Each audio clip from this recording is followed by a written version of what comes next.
My name's Fiona McKenzie from Orange Compass. Before I start, I just want to acknowledge my feet are placed on the land of the Gadigal people and pay my respects to elders past, present and emerging. So my challenge is in 5 minutes, and I've got the clock going, to explain to you why systems thinking, or seeing below the surface of all the events and symptoms that we see in the world, is a really powerful tool when we're trying to tackle complex challenges like obesity and understand the many interconnected systems that interface with this challenge. So for the first slide, please, I'm going to just explain systems thinking. It's a way to see the system, but what is the system that I'm talking about? Now, this might look a little bit complex, but it's actually not. It's really a simple concept, which is that a system is a group of parts that function as a whole. So what that means is that normally we're trained to look at things and focus on parts. We try and understand and make clear how a particular component in the system works. That's how how our world is organised. It's how we study, it's how we govern, it's how we work. Systems thinking recognises that systems are actually more than their parts, and that systems are made up of dynamics or patterns.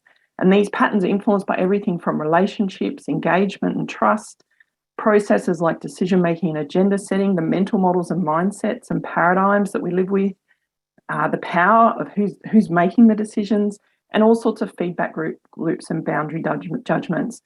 And when we talk about boundary judgments, what we're talking about is the fact that this is actually dependent on perspective.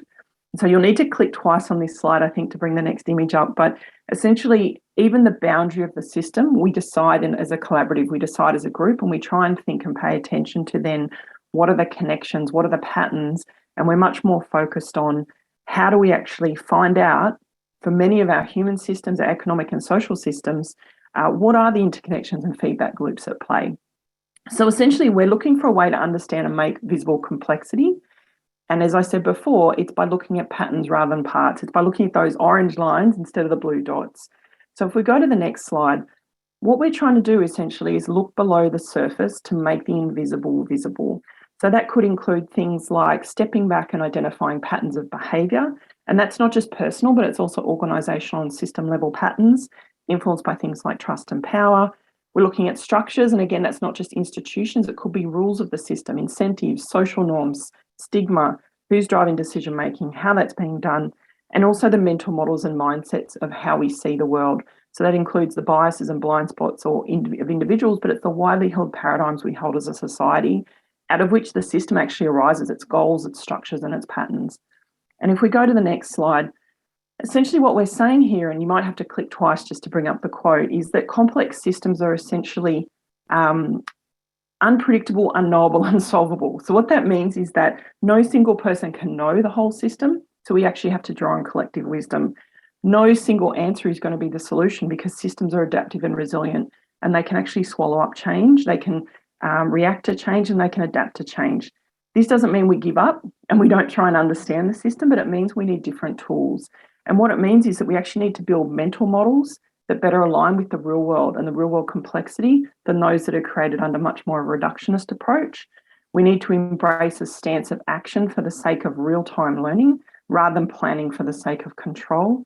And we often need to pursue a portfolio of approaches to better test our assumptions and allow for ongoing adaptation. And I'm speaking to this more broadly across the whole system. So we're thinking about, as was mentioned earlier, there are many different social, political, economic, environmental and other systems that are coming into play that affect people's everyday lives, and also the ways in which we respond to and work with others. So all of this is to say, if we're doing systems thinking, we're doing social learning. We're actually engaging in inquiries rather than trying to prove our point or to try and create a simple answer. And we're trying to really understand and test our response based on what happens in the real world. So we've got to get much more comfortable with going out with unfinished work and working with others, and also learning from what we hear and paying attention to the signals. And so in the final slide, I just hope this is a really short snapshot of what systems thinking can do, but I hope it's raised some thoughts for you about the system you're working in, how you're approaching the complexity, and then potentially your role in the system, what you as an actor bring, the perspectives you hold even about where the boundaries of the system are. Systems thinking is not for everyone, but it can help to reframe challenges in powerful ways and generate opportunities and solutions that would have otherwise been overlooked. Thank you.